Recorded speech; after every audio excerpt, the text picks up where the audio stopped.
Hello students, welcome back to my YouTube channel Jaydeep સર્સ maths Maniya. આની પહેલાંના video લેક્ચર્સમાં આપણે લોપની રીત અને આદેશની રીત કરી ચૂક્યા છીએ। આજે ચોકડી ગુણાકારની રીતથી સ્ટાર્ટ કરશું અને આ ચેપ્ટરની છેલ્લી રીત છે। તો ચાલુ કરતાં પહેલાં થોડું રિવિઝન કરીશું કે તમને મેં આદેશની રીતમાં સમજાવ્યું હતું કે a1/a2 is not equal to b1/b2। જ્યારે a1/a2 અને b1/b2નો રેશિયો સરખો ના હોય તો સમીકરણ યુગ્મનો કેટલો ઉકેલ મળે? અનન્ય ઉકેલ। એવી જ રીતે a1/a2 is equal to b1/b2 is not equal to c1/c2। a1/a2 is equal to b1/b2 હોય but is not equal to c1/c2 તો સમીકરણ યુગ્મનો ઉકેલ મળે નહીં। અને તેવી જ રીતે a1/a2 is equal to b1/b2 is equal to c1/c2 જો ત્રણે ત્રણ સરખા હોય તો સમીકરણ યુગ્મના અનંત ઉકેલ મળે। તો આનો આપણે થોડો ઉપયોગ કરીશું। તમને ખબર છે કે a1 a2 શું છે? x ના સહગુણક।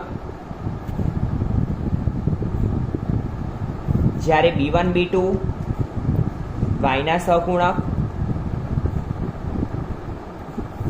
c1 c2 અચળ પદ। કદાચ આમાં અત્યારે ના ખબર પડી હોય તો ટેન્શન લેતા નહીં, દાખલા કરીશું એટલે ઓટોમેટિક આઈડિયા આવી જશે। અમે જુઓ, સૌથી પહેલાં જ્યારે ચોકડી ગુણાકારના દાખલા હોય ને ત્યારે બધા જ પદ કઈ બાજુ લઈ લેવાના? ડાબી બાજુ। ના, અહીંયા પહેલેથી તમને આપેલા જ છે, પરંતુ ના આપેલા હોય તો પણ તમારે શું કરવાનું? બધા પદને કઈ બાજુ લઈ લેવાના? ડાબી બાજુ। હવે સૌથી પહેલું કામ શું કરવાનું ચોકડી ગુણાકારની રીતમાં? a1 a2 b1 b2 c1 c2। હવે જુઓ, અહીંયા a1 a2 એટલે શું? મેં તમને કીધું x ના સહગુણક। અહીંયા x ની આગળ કાંઈ નથી એટલે 1 લખવાનું a1 માં। a2 માં x ની આગળ શું છે? 3, તો અહીંયા 3। એવી જ રીતે b1/b2 તો b1 b2 માં y નો સહગુણક 3 પણ કેવા? માઇનસ। જ્યારે માઇનસની નિશાની હોય તો એને તમારે ગણતરીમાં લેવાની। y ની આગળ શું છે? -9 તો અહીંયા -9, અહીંયા -3 -2। હવે જુઓ, અહીંયા a1/a2 થી આપણે ચેક કરીએ તો a1/a2 શું છે? 1/3।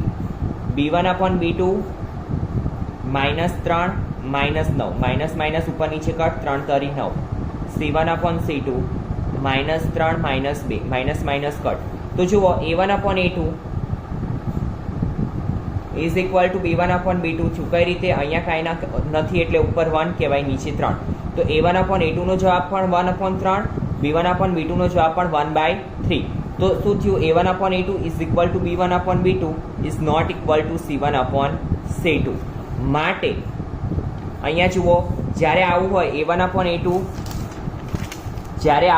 a1/a2 is equal to b1/b2 is not equal to c1/c2 તો સમીકરણ યુગ્મનો ઉકેલ મળે નહીં। તો અહીંયા શું લખીશું કે માટે અહીંયા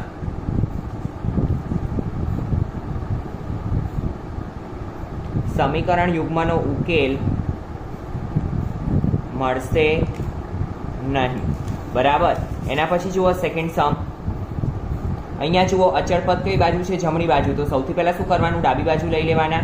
તો કઈ રીતે બનશે? 2x + y -5 is equal two 0, 3x + 2y -8 is equal two 0। તો અહીંયા a1 શું થશે? a1 a2 શું થશે? a1 શું થશે? 2, a2 શું થશે? 3, b1 શું થશે? 1, b2 શું થશે? 2, c1 શું થશે? -5, c2 શું થશે? -8। a1 a2 માં x ના સહગુણક, b1 b2 માં y ના સહગુણક, c1 c2 માં અચળ પદ। હવે જુઓ, સૌથી પહેલાં કઈ રીતે કરવાની મેથડ? અહીંયા જો આપણને જોવા ઉપરથી જ ખબર પડી જાય છે કે કાંઈ ત્રણેયમાં સરખું આવતું નથી, તો પછી આપણે ચેક કરવાની જરૂર છે ને, આ ડાયરેક્ટ મેથડ કરીશું। તો આ મેઇન મેથડ છે ચોકડી ગુણાકારની। સૌથી પહેલાં શું કરવાનું? x લખવાનો, અહીંયા y લખવાનો, અહીંયા અચળ પદ લખવાનું। જ્યારે x લખો તો પહેલાં વાળું ઢાંકી દેવાનું, xના જે સહગુણક છે એને ઢાંકી દેવાના, એ લખવાના નથી। શું લખવાનું? તો y ના સહગુણક અચળ પદ। પહેલાં હંમેશા y ના સહગુણક લખવાના, પછી અચળ પદ। તમારે આમ આગળની દિશામાં જ જવાનું છે। હવે y લખો ત્યારે y ના સહગુણક ઢાંકી દેવાના, પહેલાં આ નહીં લખવાનું, હંમેશા આમ જ જવાનું આગળ। પહેલાં શું લખવાનું? -5 -8। એના પછી શું આવશે? અને જ્યારે અમે અચળ પદનું લખતા હોઈએ ત્યારે અચળ પદ ઢાંકી દેવાનું, અને અહીંયા શું આવશે? પહેલાં 2 3 1 2। હવે જેમ કે રીતનું નામ શું છે? ચોકડી ગુણાકાર। તો આપણે અહીંયા એ જ વસ્તુ ઉપયોગમાં લેવાની છે। સૌથી પહેલાં આ બંનેનો ગુણાકાર, તો 8 × 8 પ્લસ માઇનસ માઇનસ -8. ચોકડી ગુણાકાર 4 બનાવવાના ચોકડો કેવો હોય? આવો હોય. તો અહીંયા આપણે એ જ વસ્તુને અપ્લાય કરીશું. વચ્ચે શેનું નિશાન? માઇનસનું નિશાન. પ્લસ માઇનસ માઇનસ 5 દુ 10. નિશાની પ્લસ માઇનસ ગુણાકારમાં નિશાની છે પ્લસ માઇનસ, તો માઇનસ વાય. સેમ અહીંયા પહેલાં હંમેશા આ બંનેનો જ ગુણાકાર થશે, નકર તમારો જવાબ ખોટો આવશે. તો 5 તરી 15 -15. વચ્ચેનું નિશાન માઇનસનું. આ બંનેનો ગુણાકાર 8 દુ 16 પ્લસ માઇનસ માઇનસ 1 2 દુ 4. વચ્ચેનું નિશાન માઇનસનું. 3 એકા 3. હવે શું કરીશું? એક્સ સાદું રૂપ આપીશું. -8. જુઓ માઇનસ માઇનસ પ્લસ, તો અહીંયા પ્લસ 10 બરાબર વાય. -15 minus minus plus 16 1. 4માંથી 3 જાય તો 1. હવે શું કરીશું? 1નો ગુણાકાર વાય જોડે પણ થશે, એક્સ જોડે પણ થશે. એટલે એક્સ -8 પ્લસ 10. આ એક એક્સને પણ આપવાના,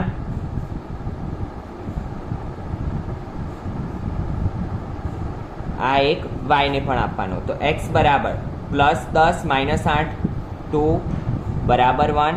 નીચે 1 લખો ના લખો ફરક પડે નહીં. પ્લસ માઇનસ માઇનસ નિશાની મોટી સંખ્યાની બરાબર 1. તો એક્સ બરાબર 2 એકા 2,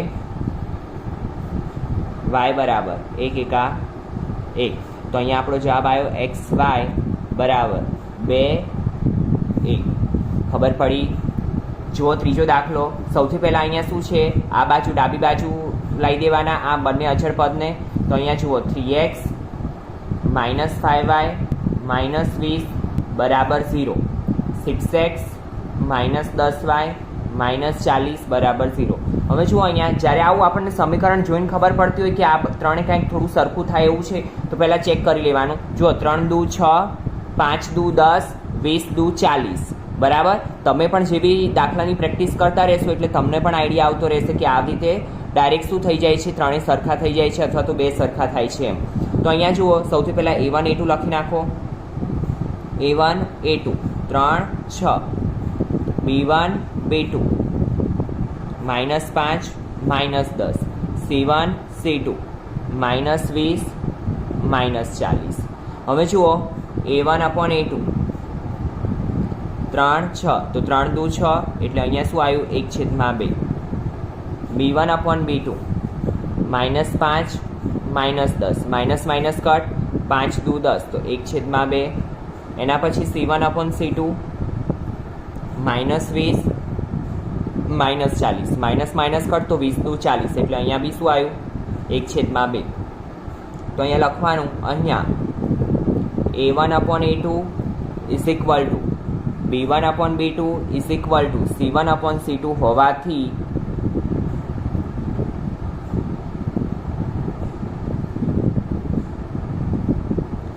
આપેલા સમીકરણ યુગ્મનો ઉકેલ અનંત ઉકેલ મળશે. કેવો મળશે? અનંત ઉકેલ. જ્યારે 3 સરખા હોય તો કેવો ઉકેલ મળે? અનંત ઉકેલ. જુઓ ચોથો દાખલો. અહીંયા પહેલેથી બધા જમણી બાજુ જ આપેલા છે. તો અમે જુઓ પહેલાં એક વખત ચેક કરી લેવાનું. આમાં ઉપર નીચે કંઈ સરખું થાય છે? આ ત્રણેયનો રેશિયો ના 7ના ઘડિયામાં 15 આવશે. આ 3 એકા 3 થઈ જશે, પણ અહીંયા 1 ને અહીંયા 3, તો કાંઈ સરખું થશે નહીં. તો આપણે ડાયરેક્ટ મેથડ વાપરવાની. A1 A2 B1 B2 C1 C2. અને તમને આવી રીતના જોઈને ના ખબર પડતી હોય તો તમારે શું કરવાનું? એક વખત ચેક કરી લેવાનું. A1 upon A2 B1 upon B2 અને C1 upon C2 કરીને એક વખત ચેક કરી લેવાનું. એક્સનો સહગુણક શું છે? 1. અહીંયા એક્સનો સહગુણક 3, વાયનો સહગુણક -3, વાયનો સહગુણક -3, C1 -15 C2 C1 -7 C2 -15. હવે અહીંયા એક્સ, જ્યારે પહેલાં અહીંયા શું લખી નાખવાનું? એક્સ વાય અને 1. એક્સ લખીએ તો એક્સના સહગુણક નહીં લખવાના, એને દબાવી દો. તો વાય અને અચળ પદ -3 -3 -7 -15.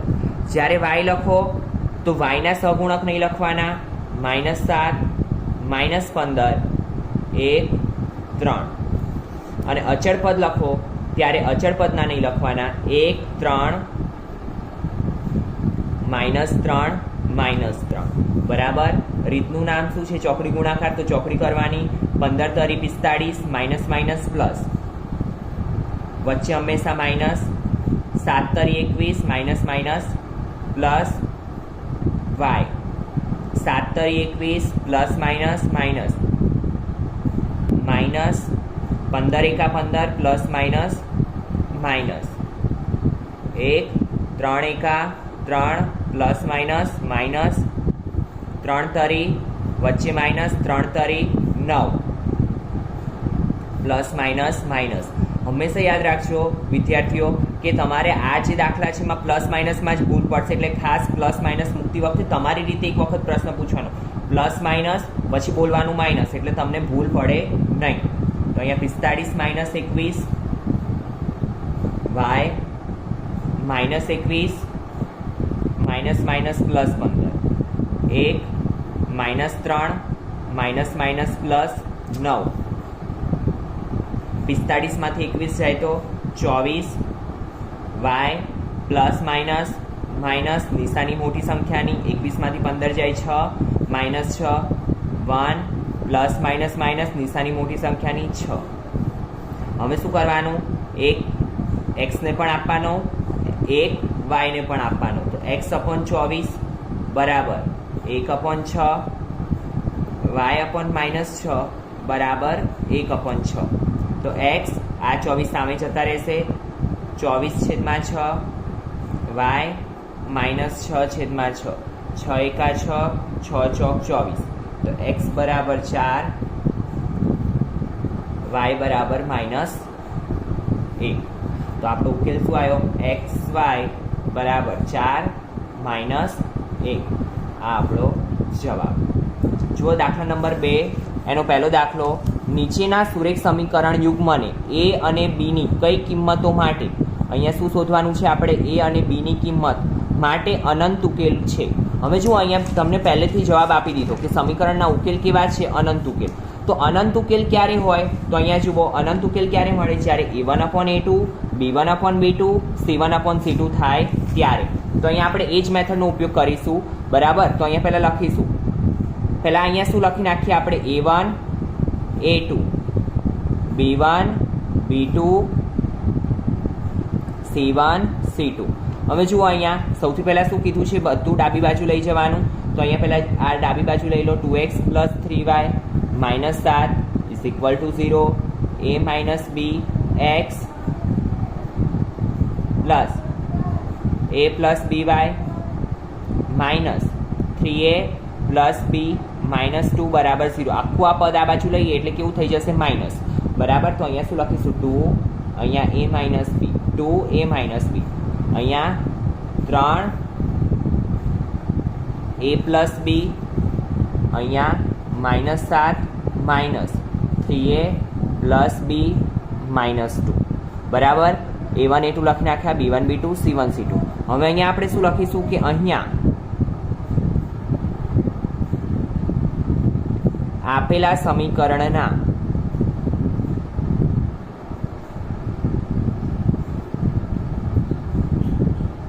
અનંત ઉકેલ હોવાથી શું થશે?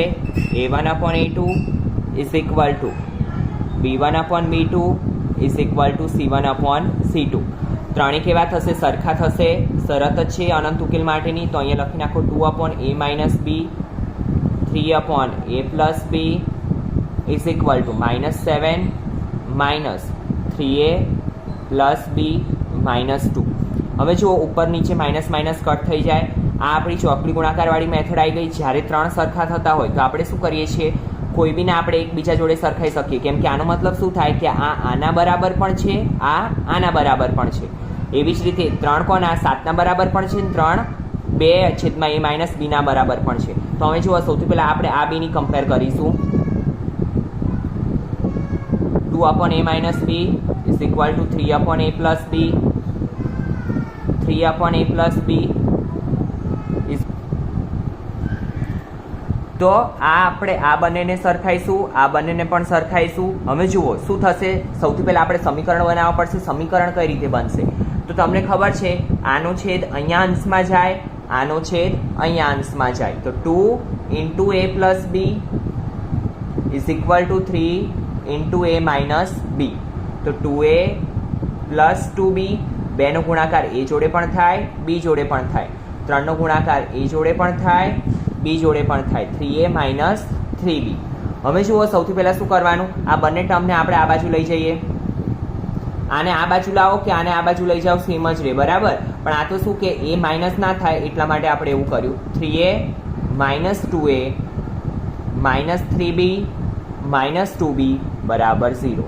2a આ બાજુ જશે એટલે માઇનસ, 2b આ બાજુ જશે એટલે માઇનસ. તો 3a માંથી 2a જાય તો a minus minus plus minus 5b is equal two 0. સમીકરણ નંબર 1. હવે શું કરીશું, આ બાજુ ગુણાકારમાં, આ બાજુ ગુણાકારમાં.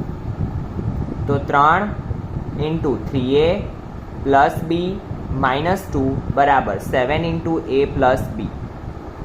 3 નો ગુણાકાર 3a જોડે, b જોડે, 2 જોડે. તો 3 તરી 9a plus 3b minus 3 દુ 6. 7 નો ગુણાકાર a જોડે, b જોડે. તો 7a plus 7b. બંનેને આ બાજુ લઈ લો તો 9a minus 7a plus 3b minus 7b minus 6 is equal to 0. હવે જુઓ 9a માંથી 7a જાય તો 2a plus minus minus 4b minus 6 બરાબર 0. હવે જુઓ આ ત્રણેયમાંથી કોમન શું નીકળે છે, 2. આને કહેવાય 2, આને કહેવાય 2 દુ 4, આને કહેવાય 2 તરી 6. તો 2 કોમન કાઢી લો તો અહીંયા શું બનશે, a minus 2b minus 3 is equal to 0. આ બે ગુણાકારમાંથી ભાગાકારમાં a minus 2b minus 3 is equal to 0. સમીકરણ નંબર 2. હવે જુઓ અહીંયા આપણી જોડે બે સમીકરણ આવ્યા, a અને b. તો a minus 5b is equal to 0. અહીંયા શું આવશે, a minus 2b minus 3 is equal to 0. હવે આપણને બે સમીકરણ મળી ગયા. આપણે કિંમત કોની શોધવાની છે, a અને b ની. જ્યારે આપણને સમીકરણમાં x અને y હોય તો આપણે આ રીતે કરીએ છીએ. એવી જ રીતે અહીંયા શું છે, આપણે a અને b ની કિંમત શોધવાની. ચોકડી ગુણાકારની રીત વાપરીશું. પણ જુઓ અહીંયા શું કરવાનું, a1 a2 અહીંયા આપણે પહેલેથી લીધા છે તો અહીંયા a1 a2 નહીં લેવાના, એની જગ્યાએ બીજા નામ આપી દેવાના. તો અહીંયા x1 x2 નામ આપી દો. x1 x2 y1 y2 z1 z2. હવે જુઓ અહીંયા એના સગુણક લખવાના, એની આગળ કાંઈ નથી એટલે 1. અહીંયા પણ એની આગળ કાંઈ નથી એટલે 1. y1 બરાબર અહીંયા -5, y2 બરાબર -2, z1 બરાબર કાંઈ નથી એટલે 0, z2 બરાબર -3. હવે જે રીતે કરીએ છીએ એ રીતે અહીંયા a b છે તો અહીંયા a b અહીંયા 1 બરાબર. હવે a લખીએ તો એના સગુણક નથી લખવાના, -5 -2 0 -3 બરાબર. b લખીએ તો b ના સગુણક નહીં લખવાના, 0 -3 1 1. જ્યારે 1 લખીએ ત્યારે 1 ના સગુણક નહીં લખવાના, 1 1 -5 -2 બરાબર. હવે શું કરીશું, a ચોકડી ગુણાકાર 5 તરી 15 માઇનસ માઇનસ પ્લસ, વચ્ચે નિશાની માઇનસની, 0 into 2 0, 0 into 1 0, માઇનસ 3 એકા 3 પ્લસ માઇનસ માઇનસ 1 2 એકા 2 માઇનસ 2 માઇનસ 5 એકા 5 માઇનસ 5. તો એ છેદમાં 15 minus 0 15, B minus minus plus 1 minus 2 plus 5. તો a upon 15 is equal to b upon 3 is equal to 1. Plus minus minus 5 માંથી 2 જાય 3, 1 b ને પણ આપવાનો, 1 a ને પણ આપવાનો. તો a છેદમાં 15 બરાબર 1 છેદમાં 3, b upon 3 is equal to 1/3. તો a 15 ક્યાં જશે સામેની સાઈડ 15/3 બી આ 3 ક્યાં જશે સામેની સાઈડ 3/3 3 5 15 3 3 ઉડી ગયા 1 તો a બરાબર 5 બી બરાબર 1 બરાબર. તો આપણે એ અને બીની કિંમત શોધવાની હતી જે આપણને મળી ગઈ a 5 બી 1. ફરીથી એક વખત જોઈ લો દાખલામાં. બહુ સહેલો દાખલો છે, એવું ના સમજતા બહુ લાંબો છે એટલે અઘરો છે. નીચેના સુરેખ સમીકરણ યુગ્મને એ અને બીની કઈ કિંમતો માટે અનંત ઉકેલો છે. અનંત ઉકેલો પહેલેથી આપણને આપી દીધેલું છે. અનંત ઉકેલ ક્યારે હોય? જ્યારે a1/a2 b1/b2 = c1/c2 હોય ત્યારે. પછી આપણે શું કર્યું? a1 a2 ના સહગુણક x ના સહગુણક a1 a2, y ના સહગુણક b1 b2 અને અચળપદના સહગુણક c1 c2. તો એ આપણે અહીંયા લખી દીધા. સમીકરણને સરખાયા, પહેલું બીજું સરખાયું a1 a2 b1 b2 b1 b2 અને c1 c2. બરાબર. આ બે સરખાયાની જગ્યાએ તમે આ બે પણ સરખાવી શકો છો. એના પછી આપણને શું મળ્યું? બે સમીકરણ મળ્યા. એના ઉપરથી આપણે આ લખ્યું અને ચોકડી ગુણાકારની રીતથી સોલ્વ કર્યો. જો એના જેવો જ બીજો, નીચેના સુરેખ સમીકરણ યુગ્મને કેની કઈ કિંમત માટે ઉકેલ ન મળે. પણ અહીંયા શું આપણને કીધું છે? ઉકેલ ન મળે. તો અહીંયા જુઓ, ઉકેલ ક્યારે ન મળે? જ્યારે a1/a2 = b1/b2 હોય, is not equal to c1/c2. તો અહીંયા સૌથી પહેલા આપણે જેમ કર્યું હતું એ a1 a2 લખી નાખો.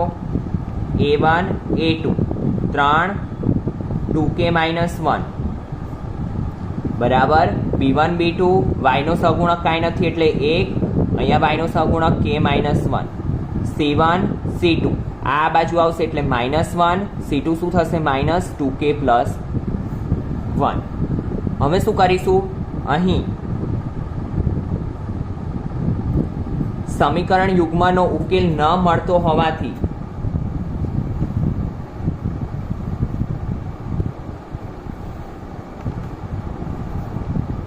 a1/a2 = b1/b2 is not equal to c1/c2. a1/a2 = b1/b2 છે but is not equal to c1/c2. હવે તો આને આપણી કાંઈ જરૂર છે નહીં. ખાલી જરૂર કેટલાની છે? a1 a2 અને b1 b2 ની. તો a1 a2 લખી નાખો 3 2k - 1, b1 b2 લખો 1 k - 1. બરાબર. c1 c2 ની તો જરૂર નથી. આનો ગુણાકાર આની જોડે, આનો ગુણાકાર આની જોડે. તો 3 × k - 1 = 1 × 2k - 1. 3 નો ગુણાકાર k જોડે પણ થશે, 1 જોડે પણ થશે. તો 3k - 3 2k × 1 2k - 1 એકા 1. આ 2k ને આ સાઈડ લઈ લો તો 3k - 2k -1 + 3. તો 3k - 2k, k 3 માંથી 1 જાય તો 2. તો k ની વેલ્યુ શું મળશે? k = 2. બરાબર. તો અહીંયા સુધી આપણે રાખીએ આજના વિડીયો લેક્ચરમાં. આના પછીના વિડીયો લેક્ચરમાં કોયડા ઉકેલના દાખલા આપણે સોલ્વ કરીશું ચોકડી ગુણાકારની રીતથી. બહુ જ સહેલી રીત છે. એક વખત પ્રેક્ટિસ કરજો અને જો ક્યાંય ડાઉટ હોય તો કમેન્ટ સેક્શનમાં કમેન્ટ મૂકજો એટલે હું તમારો આન્સર આપીશ. Thank you students.